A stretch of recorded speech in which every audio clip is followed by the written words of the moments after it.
else got to use the handy teleprompter thingy.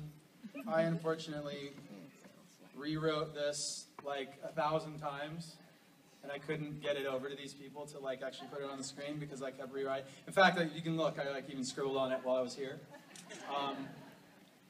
And it's partially because, you know, what do you say about one of your best friends in the world when you're talking about a decision he made, which is one of the most important decisions he's ever made, you know?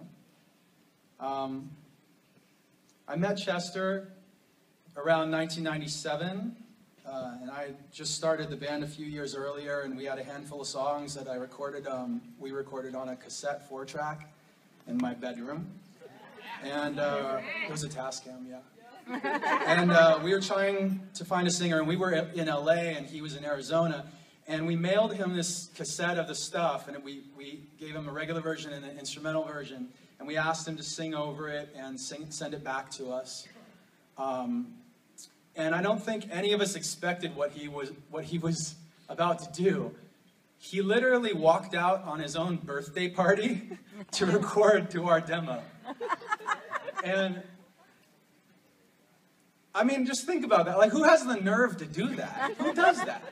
This guy, you know, we were nobodies, and the songs he heard on the tape, they weren't hits. It wasn't like, you know, in the end, wasn't on the demo. It was just some demos. And he just had this, he listened to it, and he just had the sense of what he needed to do, and he dropped everything else to go do it. And I think that just shows, that highlights one of the most striking qualities about Chester, and that's his level of commitment to something that he believes in. 10 years later, I got another reminder of that quality when we were on stage in Australia. At the beginning of our set, like 3 or 4 songs in, he jumped off of one of the risers, and he fell, and he broke his arm. Right, like we were at the very beginning of the set. And so we kind of, it was at the end of the song, we took him backstage, he's icing it, we were, you know, asking him, like, what do we do? Is it broken? He says, it's definitely broken.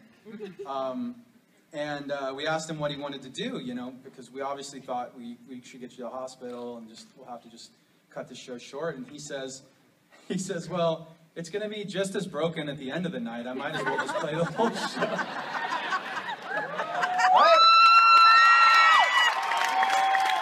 I mean, the guy, look, when he believes in something, he commits. And tonight we're honoring that. And we're giving thanks to Chester for his commitment. Not only to committing to things, you know, to the band and all that, but also his commitment to other people.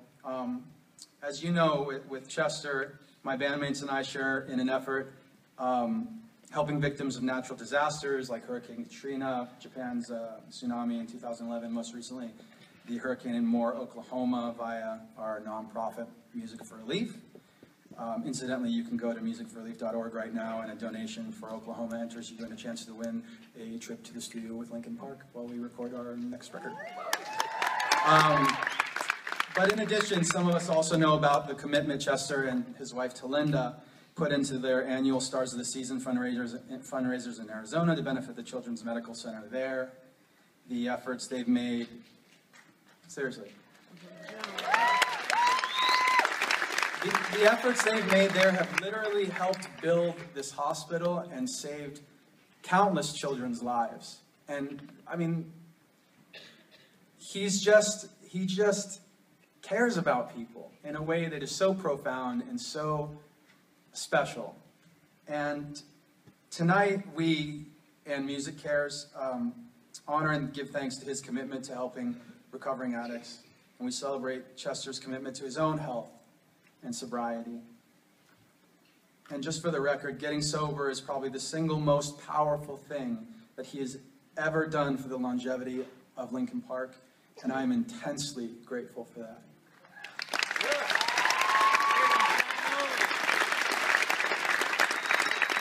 So, in all, we simply want to say congratulations and thank you to a one-of-a-kind talent, a passionate and giving friend, a consummate professional with a huge heart, and a legendary voice. This year's recipient of the Stevie Ray Vaughan Award, Mr. Chester Bennington. Yeah.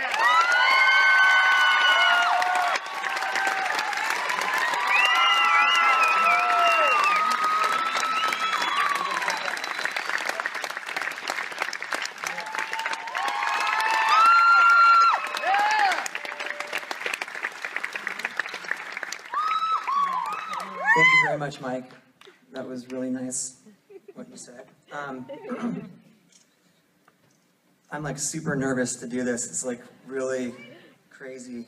But thank you, MusiCares, for acknowledging my service to others. And but this is it's so strange. I was asked on the red carpet tonight what it was like to win this award, and I was like, you don't really win this. No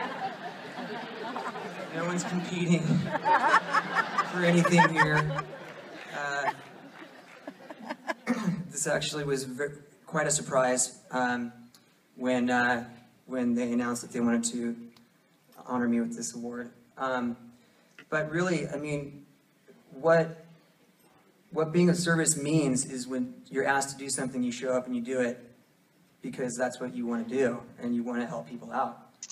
And that's what I do. I mean, when MusiCares calls and says, hey, can you do this? I say, yeah. And I show up and I play a song or do a phoner or I never even think about it.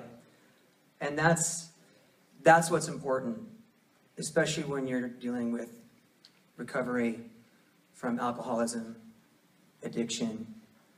You know, it's getting out of yourself and giving to other people who need you.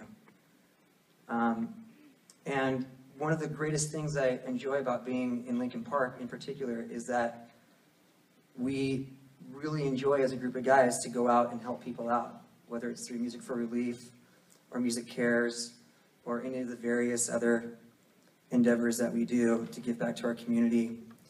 It's really, really important for us to, not only because spiritually it feels good, but when you go to the children's hospital and you see a kid who's, you know, got cancer, smiling because you brought your dog, I mean, those types of things are really, really special and they're really important.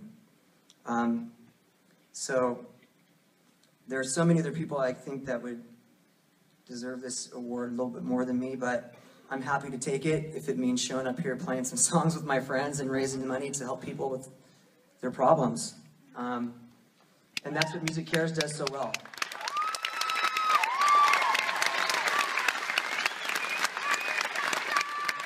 That's what MusiCares does so well.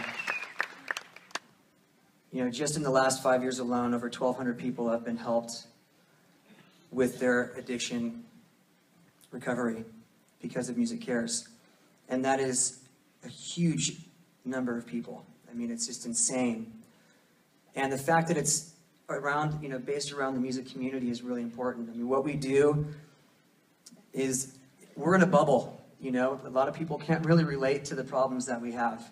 But it doesn't mean our problems aren't real. So it's nice to be in a community of people that understand what we're going through, that have lived the lives that we're living, and can relate to what our problems are. And so, and that just sets us up to go out and help people too. So I just want to say thank you for everybody coming tonight. It's a great thing that you're doing here. And it's really, really cool to just have great musicians show up, play awesome music, have a lot of fun, help people out, you know, get people talking about helping people. The power of giving is like contagious, you know. It's like knowledge, you know, you can give it away and you're not losing anything. And everybody benefits from it. So thank you all for showing up tonight.